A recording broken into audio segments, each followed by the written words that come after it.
Have you ever really stopped to think about the difference between a 2-year-old and a 6-year-old? I mean, it's one of the most incredible transformations in human life.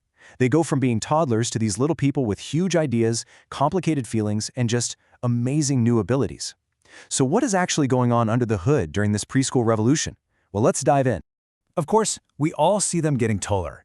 You see those little pencil marks climbing up the door frame year after year? But honestly, that's just the tip of the iceberg. The most profound, game-changing developments are happening inside their bodies, and, maybe most importantly, inside their brains. So think of this as your quick and dirty study guide. We're going to break down all the big physical, neurological, and cognitive leaps that really define these super critical years. And we'll start with the changes that are easiest to spot. Okay, first up, let's talk about the foundation for everything else, the physical body. It's the most obvious change, right? And it really does set the stage for all the skills to come. Now, while it feels like they're shooting up, their growth has actually slowed way down from that frantic pace of being a baby. We're talking a steady gain of about 5 pounds and a couple of inches a year. The real transformation, though, is in their shape. They start to lose that top-heavy, wobbly toddler look as their arms and legs get longer. This literally changes their center of gravity and unlocks a whole new world of movement. And what do you do with a brand new, better balanced body? You put it to the test. Which brings us to this explosion in motor skills. This is all about mastering movement, from those big, clumsy, whole-body actions to the tiniest, most precise little gestures. And the change here is just dramatic. I mean, think about it. A 2-year-old is pretty proud of being able to walk without falling, and maybe managing a couple of hops. But a 5-year-old? Oh, they are a whirlwind of motion. They can run, they can skip, they could hop from one foot to the other and turn on a dime.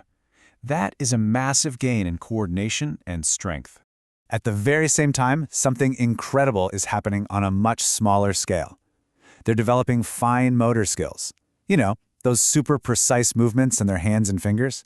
And there is no better case study for this than the absolutely epic challenge of getting dressed by yourself. You can really see the step-by-step progress here.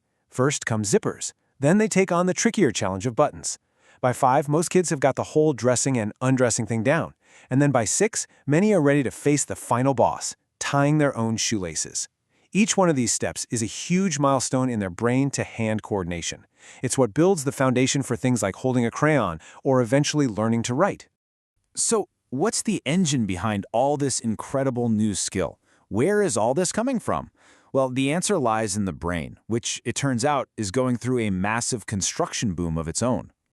I want you to meet the new CEO of the brain, the prefrontal cortex.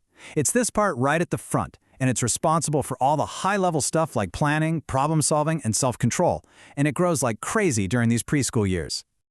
This growth is what powers something called executive functions. Seriously, just think of them as the skills any good CEO needs. The ability to hold information in your head, to stop yourself from doing something on impulse, like, say, not grabbing that cookie, and planning out the steps to build a really cool tower of blocks. This is the internal machinery that lets them act with purpose. And it's not just one area getting a fancy upgrade. The entire brain is getting better wiring.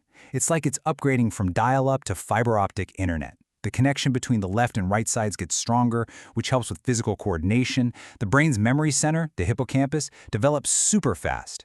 And brand new pathways start to form that help kids begin to understand and crucially regulate their enormous emotions. Okay, so with this upgraded body and this newly wired brain, how does a preschooler actually think? Because it is not just a simpler version of how we think. It's a completely different, totally fascinating worldview. The famous psychologist Jean Piaget had a name for this, the pre-operational stage. The key word here is pre-logical. It's not that their thinking is broken, it's just that it isn't bound by the strict rules of logic that we adults use. But this stage comes with a genuine superpower, symbolic representation. And this is a massive cognitive leap. It's that magic moment when a kid understands that a block can be a car, a banana can be a telephone, and that a circle with 2 dots is a face.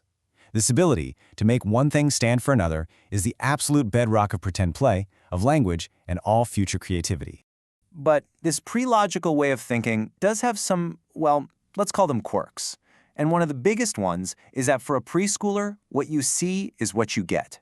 Appearance is reality. This is such a classic example. You pour white milk into a red cup. Because the milk now looks red through the cup, they might genuinely believe the milk itself is red. They aren't trying to be difficult. Their brain is just hardwired to prioritize what it sees over the underlying facts.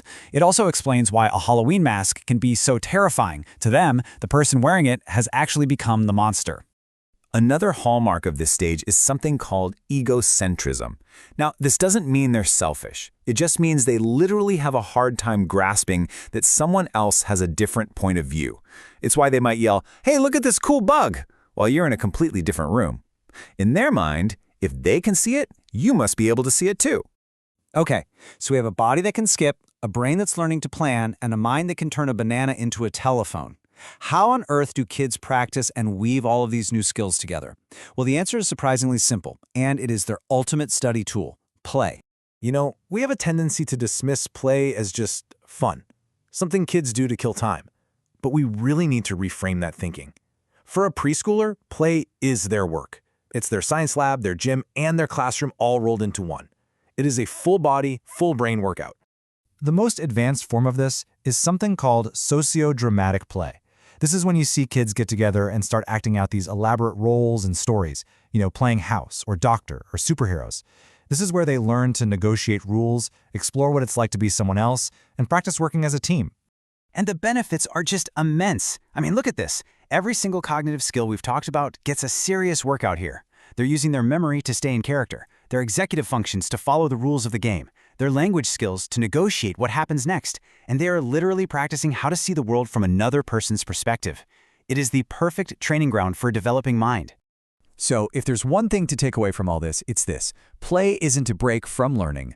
Play is the learning. It's the engine. It's the place where all these different lines of development, the physical, the neurological, the cognitive, are all woven together into a competent, creative, and social little human. And that leaves us with a final, really important question.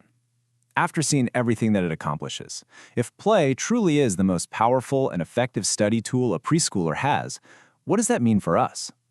How can we, as the adults in their lives, better protect, encourage, and make more room for this absolutely essential work?